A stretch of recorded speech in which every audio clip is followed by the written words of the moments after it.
மக்களை வணக்கம். நான் உங்கள் கோடங்கி. ஒரு வழியாக கிட்டத்தட்ட ஒரு 4 மணி நேரமாக நடைபெற்ற விசாரணை நிறைவு பெற்று விட்டது. விஜயிடம் கிட்டத்தட்ட ஒரு 80 கேள்விகளுக்கு மேல் கேட்பதற்காக வைக்கப்பட்டிருந்தும் 80 கேள்விகள் கேட்கப்படலை. அதுல பாதி கேள்வி கூட அவர்கிட்ட கேட்டு பதில் பெற முடியவில்லை. அதற்கான நேரமே அமையல.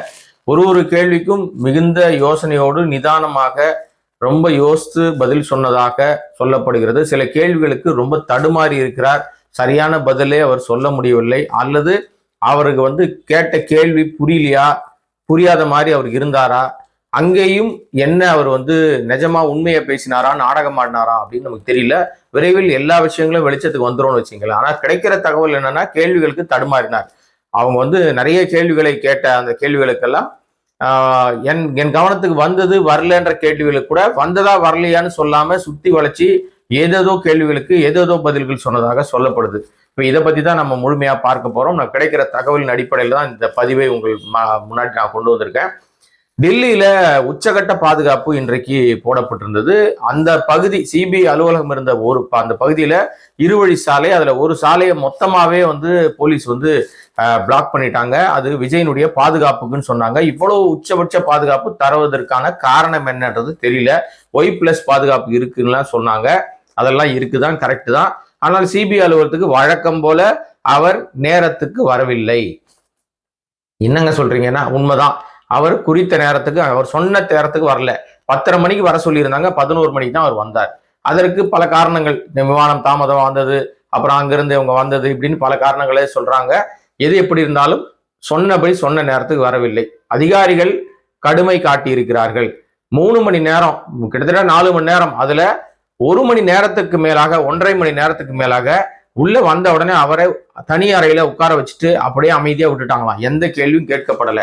2 அதிகாரிகள் அவர்கிட்ட பேசியிருக்காங்க. அதற்கு பிற்பாடு 1.5 மணி நேரம் கழிச்சு அந்த 2 அதிகாரிகளும் ஒருத்தர் மாத்தி ஒருத்தர் கேள்வி கேட்டு அதை அவர் சொல்ல சொல்ல இன்னும் 2 அதிகாரிகள் அதை டைப் பண்ணிக்கிட்டாங்க. அவங்க சொல்ல சொல்ல அதை நோட்ஸ் எடுத்துக்கிட்டாங்க. ஏனால் வீடியோ கான்ஃபரன்ஸ், வீடியோ மூலமாக ரெக்கார்ட் பண்ணப்பட்டதா அப்படின்னா இதுவரை அப்படி எந்த தகவலும் வரல. வீடியோல ரெக்கார்ட் பண்ண மாதிரி தெரியல. எழுத்துப்பூர்வமாக அவர்கிட்ட சில கேள்விகளை கொடுக்கப்பட்டு அவர் அந்த கேள்விகளை படிச்சுக்கிட்டு அவர் என்ன பதில் சொன்னாருன்னு ஒரு விஷயங்கள் இருக்கு. இப்போ 4 மணி நேரம் விசாரணை முடிஞ்சிருக்கு. அது பிரதானமாக கேட்கப்பட்ட முக்கியமான கேள்வி, நிறைய கேட்டிருக்காங்க கேள்வி. ஆனா பிரதானமான கேள்வி, ஏன் தாமதமாக போனீர்கள்? தாமதமாக போவதற்கு என்ன காரணம்? அது உங்களுக்கு யார் சொன்னது? ஏன் முன்னாடி தாமதமா போறோம்னு தெரிஞ்ச பிறகு ஏன் நீங்க முன்னாடியே வருவதாக நீங்க அறிவிச்சீங்க? அதுல என்ன பிரச்சனை? அது மிக பிரதானமான கேள்வி. அடுத்த கேள்வி நீங்க வேலுச்சாமிபுரம் போவதற்கு முன்பாக அங்க ஒரு ரவுண்டானா மாதிரி பகுதி வரும்போது வேனிலிருந்து ஏன் இறங்கி மக்கள் பார்வையிலிருந்து விலகி போனீங்க? அதை சொன்னது யாரு? உங்களை பின்தொடர்ந்து வருகிறார்கள் என்ற கூட்டம் உங்களுக்கு தெரியுமா, தெரியாதா? சோ அப்படின்னு ஏகப்பட்ட விஷயங்களை, உங்களுக்கு தெரிந்தது என்ன? எப்ப மயங்கி விழுந்தாங்க? நீங்க ஒரு பிள்ளைக்கு காணோம்னு அனௌன்ஸ் பண்றீங்களே, அது எப்ப உங்களுக்கு தெரிஞ்சது? கடைசியில் அந்த பிள்ளை கிடைச்சாலா கிடைக்கலையா? இது உங்கள்கிட்ட சொன்னது யாரு? அதன் பிறகு எப்படி அங்கிருந்து கடந்து போனீங்க? திருச்சி விமான நிலையத்துக்கு எப்படி வந்தீங்க? எங்க போய் கார் மாறுனீங்க? அப்படின்னு ஏகப்பட்ட கேள்விகளை கேட்டிருக்கிறாங்க. எல்லா கேள்விக்கும் தடுமாற்றத்தோடைய விஜய் பதில் சொல்லியிருக்கிறார். இனி கிடுக்குப்படியான கேள்வின்னு சொல்லுவாங்கல்ல, அந்த மாதிரி நிறைய கேள்வி கேட்டிருக்காங்க. இந்த கேள்விகளுக்கெல்லாம் அவர் சொன்ன பதில்களை அவங்க ரெக்கார்ட் பண்ணி வச்சுக்கிட்டு முன்னாடியே ஏற்கனவே இவங்க கட்சிக்காரங்க 4 பேர் பதில் சொல்லியிருக்காங்கல்ல, அந்த பதில்களையும் இவர் சொன்ன பதிலையும் ஒப்பிட்டு பார்ப்பாங்க. இதே கேள்விதான் அவங்ககிட்டையும் கேட்டிருக்காங்க. அவர் சொன்ன பதிலையும் இந்த பதிலையும் ஒப்பிட்டு பார்ப்பாங்க. ஆனா அந்த கேள்விதான் அங்க கேட்பாங்கன்னு நிச்சயமாக இவர் தெரிய வாய்ப்பு இல்லை. உங்கள்கிட்ட என்னப்பா கேட்டாங்க, நான் என்ன பதில் சொன்னீங்க, நீங்க என்ன பதில் சொன்னீங்க? ஒருவேளை அவர் கேட்டிருந்தால், உண்மையிலேயே அவர் சரியாக பேசி இருந்தால் நிச்சயமாக அந்த கேள்விக்கும் இந்த பதிலுக்கும் ஒத்து போகும். ஏதாவது தவறாக சொல்லி இருந்தாலோ மீண்டும் இவரை அழைப்பதற்கு வாய்ப்பு இருக்கு. இப்போ 4 மணி நேரம் விசாரணை முடிஞ்சிருச்சு. முடிஞ்ச பிறகு இன்னும் அவர் விசாரணை முடிந்த பிறகும் நான் இப்ப உங்ககிட்ட பேசிட்டு இருக்க நேரம் வரைக்கும் சிபிஐ அலுவலகத்தை விட்டு அவர் வெளியில வரவே இல்லை. இன்னும் தனி அறையில அமர வைக்கப்பட்டிருக்கிறார். இது என்னன்னா, இது ஒரு விதமான மன உளைச்சலை தருகிற ஒரு ட்ரீட்மெண்ட். சிபிஐ, இடி, ஐடி டிபார்ட்மெண்ட் இந்த மாதிரி இடங்கள் எல்லாம் பாத்தீங்கன்னா அதிகாரிகள் காலையில இருந்து சாயந்தரம் வரைக்கும் உங்களை விசாரிக்கணும்னு கூப்பிடுவாங்க. 10 நிமிடங்கள், அரை மணி நேரம், 1 மணி நேரம் தான் பேசுவாங்க. மீதி இருக்கிற 5 மணி நேரமோ 6 மணி நேரமோ தனி அறையில உட்கார வச்சிருவாங்க. உங்கள்கிட்ட உதவியாளருக்கு வரமாட்டாங்க. தண்ணி கேட்டா கிடைக்காது. உங்களுக்கு எந்த விதமான அடிப்படை வசதிகளும் கொடுக்க மாட்டாங்க. செல்போன் தர மாட்டாங்க. தனி அறையில தனியா உட்கார வச்சு அவங்களுடைய மன அழுத்தத்தை, மன தைரியத்தை சோதிப்பாங்க. கரெக்டா இருக்காரா, இல்லை இவர் வந்து ஏதாவது பதட்டத்துல உளர்றாரா? இது நிச்சயமாக விஜய்க்கு அந்த பதட்டம் வந்திருக்கும். ஏன்னா அவர் வந்து ஏற்கனவே சின்ன சின்ன விஷயத்துக்கெல்லாம் பதட்டப்படுகிறவர், சின்ன சின்ன விஷயத்துக்கெல்லாம் கோபப்படுகிறவர்.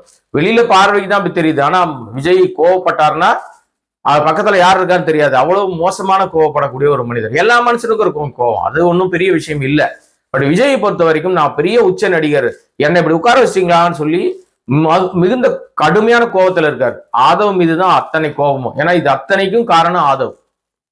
இப்படி சிபிஐல வந்து அவர் மாட்ட வச்சதும் ஆதவ் தான். 41 நெரிசல் மரணங்களுக்கும் ஆதவ் தான் காரணம். அந்த பஸ்ஸை நகர்த்தி சொல்லதும் ஆதவ் தான். இது எல்லாமே ஆதவ் சொல்லி இருந்தாலும் மாட்டி இருக்கிறது யாருன்னா சாட்சியாக விஜய்.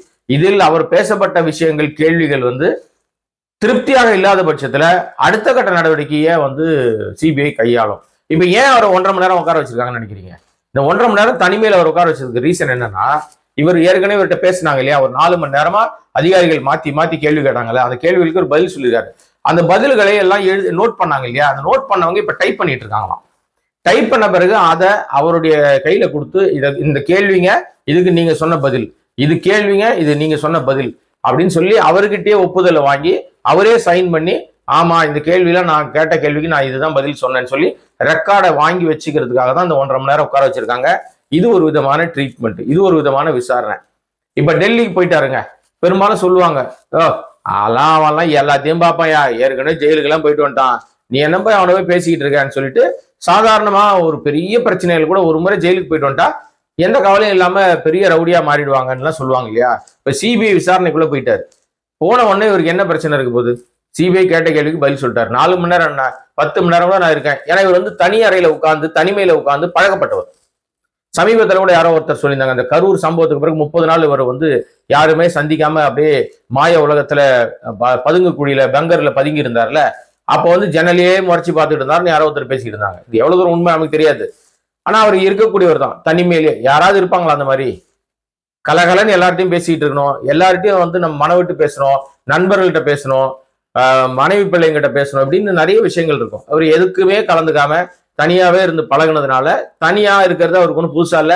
சிபிஐ அதிகாரிகள் தான் வந்து போயிருப்பாங்க. மனுஷன் என்ன அது 4 மணி நேரம் உட்கார வச்ச கூட கம்முன்னு உட்கார்றாரு இவரு, எப்படி இவர்கிட்ட நம்ம வந்து விஷயங்களை வாங்குறதுன்னு அவங்க தான் திணறி போயிருப்பாங்க. ஏன்னா எல்லாரும் சொல்ற மாதிரி கிடுக்கு இப்படி விசாரணை, அவங்க அப்படி இப்படி பண்ணிட்டாங்க அப்படி பண்ணிட்டாங்க, நம்மள்ட்ட அதெல்லாம் அசரல. ஆனா ஏன்னா அவர் உண்மையிலே ஒரு மன உளைச்சல் இருக்குங்க. நீங்க சாதாரணமா நீங்க விஜய்ன்ற நடிகராக, விஜய் ஒரு உச்ச நடிகராக, ஒரு பெரிய நடிகராக, பிரபல நடிகராக இருக்கிறாரு. அவர் நினைச்சா 10 அசிஸ்டன்ட் நிற்பான், கொடை பிடிக்க ஒரு அசிஸ்டன்ட், மேக்கப் போட ஒரு அசிஸ்டன்ட், டிரைவர் ஒரு டிரைவர், மேனேஜர் ஒரு பக்கம், அவர் போனா வந்தா நின்னா நடந்தா தண்ணி கொடுக்க ஒரு ஆளுன்னு ஏகப்பட்ட ஆட்கள் அவர் சுத்தி இருப்பாங்க ஷூட்டிங் ஸ்பாட்ல. இப்பவும் அவருக்கு பின்னாடியே 10 பேர் அலைஞ்சிட்டு தான் இருக்கான். அப்படி இருக்கிற ஒரு ஆளை கூட்டு வந்து ஒரு மணி நேரம் 1.5 மணி நேரம் ஒரு இடத்துல உட்கார வச்சுட்டு தனிமையில உட்கார வச்சு 4 மணி நேரம் விசாரணை. அப்ப கூட 1.5 மணி நேரம் போயிடுச்சு, 2.5 மணி நேரம் தான் விசாரிச்சிருக்காங்க. இந்த மாதிரி ஒரு நெருக்கடி கொடுத்தா விஜய் நம்ம சொல்றதெல்லாம் கேட்பாருன்னு பாஜக நினைக்குதோ என்னமோ. ஏன்னா இப்ப வந்து சிபிஐ யார் கட்டுப்பாட்டுல இருக்கு? பாஜக கட்டுப்பாட்டுல இருக்கு. அவங்க தான் இன்னைக்கு கூப்பிட்டுருக்காங்க. ராஜ மரியாதையோட கூப்பிட்டாங்கன்னா அதெல்லாம் ஒண்ணும் கிடையாது. ராஜ மரியாதை கூப்பிட்டுருந்தாங்கன்னா அவர் இன்னொரு வீட்டுக்கு வச்சுட்டு இருப்பாங்க. நாம இருக்கிற வரைக்கும், நாம இந்த வீடியோ உங்களுக்கு போடுற வரைக்கும் அவர் சிபிஐ ஆபீஸை விட்டு வெளியில வரவே இல்லை, ஊடகங்களை சந்திக்க மாட்டார், அதுக்கு வாய்ப்பு இல்லை. இப்போ இந்த கேள்விகளுக்கு அடுத்த கட்ட நகர்வு என்னவா இருக்கும்? அதான உங்களுடைய எல்லாருடைய பார்வையும். உண்மைதான், இந்த கேள்விகளுக்கு அவர் சொன்ன பதில்ல அது எல்லாம் அனைத்தும் அப்படியே வந்து நீதிமன்றத்துல சமர்ப்பிக்கப்படும். தேவைப்பட்டால் மீண்டும் விஜய் வந்து அழைப்பார்கள். இப்போ ஜனநாயகன் சிபிஐ பஞ்சாயத்துல இவர் போயிடுச்சு. ஜனநாயகன் பட பஞ்சாயத்து ஒண்ணு இருக்குல்ல, அது நீதிமன்றத்துல அதுவும் இன்னைக்கு கேஸ் வந்துச்சு. அந்த எனக்கு ரிலீஸ் பண்ணி கொடுங்கன்னு கேட்ட கேஸ் இப்போ சென்சார் போர்டு கேவியட் தாக்கல் பண்ணியிருக்காங்க. எங்களை கேட்காம நீங்க எந்த உத்தரவையும் போடக்கூடாதுன்னு சுப்ரீம் கோர்ட்ல கேவியட் ஒன்று போட்டிருக்கு சென்சார் போர்டு. சென்சார் போர்டு இவ்வளவு வேகமா வேலை பார்த்ததே கிடையாதுங்க. இங்க வந்து அவங்க அப்பீல் இங்க வந்து போனப்ப முதல் முறையா எங்களுக்கு தடையை வந்து நீக்கி எங்களுக்கு வந்து சென்சார் கொடுக்க அனுமதி கொடுங்கன்னு கேட்டவுடனே உடனே இம்மீடியட்டா அவங்க வந்து ஓகே ரிவைசிங் போனது செல்லாது, அவங்களுக்கு யூஏ சர்டிபிகேட் கொடுங்கன்னு சொல்லிட்டாங்க. சொன்ன அரை மணி நேரத்துல மேல்முறையீடு யாரு சென்சார் போர்டு பண்றாங்க. அடுத்த அரை மணி நேரத்துல போறாங்க. அது அடுத்த 1 மணி நேரத்துல விசாரணைக்கு வருது. விசாரணைக்கு வந்த உடனே நாங்க தேதி 22ஆம் தேதிக்கு தள்ளி வச்சிடறோம், 21ஆம் தேதிக்கு தள்ளி வைக்கிறோம் அப்படின்ட்டாங்க. வெளியிட்ட 21ஆம் தேதி தள்ளி வச்சுங்க. முன்னாடியே ஏன் 10ஆம் தேதி வந்தா உங்களுக்கு ஆகாதான்லாம் நீதிபதி கேட்டார். இப்போ ஜனநாயகனோட அந்த சென்சார் போர்டினுடைய நடவடிக்கை கேவியட் வரைக்கும் வந்திருக்கு. இப்போ 21ஆம் தேதி எந்த உத்தரவு பிறப்பிக்கப்படுவதாக இருந்தாலும் சென்சார் போர்டு அனுமதியை கேட்டுட்டு தான் பிறப்பிப்பாங்க. இன்னைக்கு தேதி 12, இன்னும் சரியாக 10 நாட்கள் இருக்கு. 10 நாள் கூட 9 நாள் தான் இருக்கு. 9 நாளுக்குள்ள ஜனநாயகன் பட தொடர்பான அந்த என்ஓசி வாங்க வேண்டிய கட்டாயம் பட நிறுவனத்துக்கு இருக்கு. மிலிட்டரி தொடர்பான விஷயங்கள். அப்புறம் அவங்க சொன்ன காட்சிகளை எல்லாம் வெட்டி கட்டி ஒட்டி எல்லாம் பண்ணி அவங்க கொடுக்கணும். இதெல்லாம் செஞ்ச பிறகுதான் ஜனநாயகனுடைய ரிலீஸ் தேதியே முடிவு பண்ண முடியும். அதுவும் அங்கிருந்து என்ஓசி வந்தாதான். கேவியட் தாக்கல் பண்ணப்பட்டதுக்கு நோக்கம் என்னன்னா, தனி நீதிபதி டக்குன்னு யூஏ கொடுங்க, மேல்முறை இது நீங்க ரிவைசிங் பண்ண தப்புன்னு சொல்லிட்டாங்கல்ல, இந்த மாதிரி ஏதாவது ஒரு தீர்ப்பு வந்துச்சுன்னா கஷ்டம், அதனால முன்னெச்சரிக்கை நடவடிக்கை நம்ம கேவியட் போட்டுருவோம்னு போட்டாங்க. ஆனா இதுவும் என்னை பொறுத்த வரைக்கும் டிராமா தான். நல்ல யோசிச்சு பாருங்க. ஒரு பக்கம் சிபிஐ அழுத்தம், ஒரு பக்கம் சிபிஐ பிடிச்சி வைக்குது, இன்னொரு பக்கம் அவருடைய படத்தை கடைசி படத்தை நசுக்கிட்டு இருக்காங்க. அப்படின்னா ஆட்டோமேட்டிக்கா இங்க தமிழ்நாட்டுல விஜயனுடைய அந்த சிம்பத்தின்றது ஒரு பரிதாப உணர்ச்சி அதிகமாயிடும். ஏன்னா ஒரு மனுஷனை இவ்வளவு நிற்கிறாங்க. இவ்வாறுங்களா நிறைய நடிகர்கள் அமைதியா அவ்வளவு நாள் வாய் மூடி இருந்தவங்க எல்லாம் இப்போ எல்லாரும் குரல் கொடுக்க ஆரம்பிச்சிட்டாங்க, பேச ஆரம்பிச்சிட்டாங்க. ஜனநாயகனை முடக்கினது தப்புன்னு சிஎம் வரைக்கும் பேசுறாரு. திராவிட முன்னேற்ற கழகத்தினுடைய தலைவராக இருக்கிறவர், தமிழ்நாட்டினுடைய இந்த இந்தியா கூட்டணியுடைய தலைவராக இருக்கிறவர், திமுகவுடைய தலைவராக இருக்கிறவர், அவரே என்ன சொல்றாருன்னா, இல்ல ஜனநாயகனை முடக்கினது, சென்சார் போர்டு முடக்கினது ரொம்ப தப்பு. முன்னாடிலாம் இடி ஐடி டிபார்ட்மெண்ட்ல வச்சுதான் மிரட்டிட்டு இருப்பாங்க. இப்போ சென்சார் போர்டை வச்சு மிரட்டுது மத்திய அரசாங்கம், ஒன்றிய அரசாங்கம், பிஜேபி அரசாங்கம்னு அவர் போட்டு பழக்கிறார். அடுத்த கட்டத்துல எல்லா நடிகர்களும் பல பேர் பேச ஆரம்பிச்சாங்க. கமலஹாசன் கூட பேர் குறிப்பிடாம சென்சார் போர்டு திட்டுறாரு. அப்போ விஜயனுடைய அந்த சிம்பத்தி கெரியர் உயருதா? விஜய் எல்லாரும் பரிதாபமா பார்க்க ஆரம்பிப்பாங்களா? இதுதான் தேவை. இதை வைத்துதான் இவங்க அடுத்த கட்டத்தை நகர்றதுக்கு முயற்சி எடுப்பாங்க. இதுதான் பிஜேபிக்கும் வேணும். பிஜேபி அவர் திட்டணும் ஆனா திட்டுவாரான்னு தெரியல எனக்கு. பார்ப்போம். இந்த சென்சார் பிரச்சனையும் சிபிஐ வழக்கும் என்கொயரியும் ஒரே நாள்ல டெல்லியே பரபரப்பாக்கி விட்டுருக்கு. அந்த பரபரப்புக்கு இடையிலேயே அணில் குஞ்சுகள் அங்கேயே வாசல்ல போய் கொஞ்சம் காத்து கிடந்தாங்க. ஆனா இங்க இருக்கிற மாதிரி ஒரு அவ்வளவு பெரிய கூட்டம்லாம் அங்க ஒண்ணுமே இல்லை. கூட்டமே இல்லை. சும்மா ஒரு 10 பேர் அங்க போய் நின்று இருப்பான். அவனையும் காவல்துறை ரொம்ப தெளிவா சொல்லிட்டாங்க, டீசெண்டா நின்னா நிக்கலாம். இந்த சத்தம் போறது, கூச்சல் போறது, 7.5 கொடுக்குறது அதெல்லாம் பண்ணீங்கன்னா அடிச்சு பிரிச்சிருவோன்ட்டாங்க. அதனால அவங்க அமைதியா நின்றுட்டு ஊடகங்கள்ல மட்டும் அண்ணன் வெளியே வந்துருவாருன்னு ஏதோ பேசிட்டு இருக்காங்க. இதுதான் டெல்லியில நடைபெற்ற பல்வேறு விஷயங்களுடைய விஜய் தொடர்பான விஷயங்களுடைய முக்கியமான சாராம்சம். அங்க கேள்விகளுக்கு திணறடிச்ச விஷயம் இருக்குல்ல. ஏன் அப்படின்னா விஜய் உண்மையிலேயே பதட்டமாயிட்டதுனால்தான். முதல் கேள்வி எடுத்தவொடனே ஃபர்ஸ்ட் பாலே தாமதமா போனது ஏன்னு கேட்டதுக்கு பதில் சொல்ல முடியாம முதல்ல ஆரம்பிச்ச பதட்டம் அந்த விசாரணை முடிகிற வரைக்கும் அவர்கிட்ட இருந்திருக்கு. இடையில அவருக்கு இடையில சாப்பாடெல்லாம் வர கொடுத்துருக்காங்க.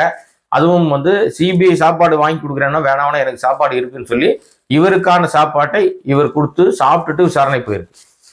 ஏற்கனவே புசியானதெல்லாம் கூப்பிட்டு விசாரிக்கும் போதே புசியானந்த் குட்டி தூக்கம்லாம் போட்டாருலாம் சொல்றாங்க. எவ்வளவு தூரம் உண்மை நமக்கு தெரியல. அப்படிலாம் அனுமதிக்க மாட்டாங்க. சும்மா சுவாரஸ்யத்துக்காக ஏதாவது சொல்லி விடுவாங்க. ஆனா அங்க சாப்பிட்ற டைம் கொடுப்பாங்க. சாப்பிட்டு மீண்டும் விசாரணையை தொடர்ந்துருக்கு. இதோடு விஜய் கிட்ட மட்டும் கேட்கல, தமிழ்நாட்டு காவல்துறை அதிகாரிகள்கிட்டையும் இன்னைக்கு விசாரணை சிபிஐ அதிகாரிகள் பண்ணியிருக்காங்க. என்ன எப்படி நடந்துச்சு, என்ன ஏதுன்றதெல்லாம் பல்வேறு விஷயங்களும் அவர்களிடம் காவல்துறை அதிகாரிகள் சொல்லியிருக்காங்க. பார்ப்போம். ஏன்னா இதுக்கப்புறம் அவங்க சார்ஜ் ஷீட் ஃபைல் பண்ண வேண்டியது தான் பாக்கி. அதுல A1 இருக்கிற மதியழகன் மாற்றப்பட்டு A1 வேற யாரை போட போறாங்க? ஏன்னா விசாரணை முடிவுல யாரையா ஒருத்தரை நீங்க அக்யூசேஷன் பண்ணித்தான் ஆகணும், நீங்க கை காட்டணும், இவங்க தான் அதுக்கெல்லாம் காரணம்னு சொல்லணும். அல்லது இது போற நடைமுறைகள் இனிமேல் நடக்காதுன்னு சொல்லி தப்பிக்க முடியாது. 41 பேருடைய உயிர் போயிருக்குது, பறி போயிருக்குது.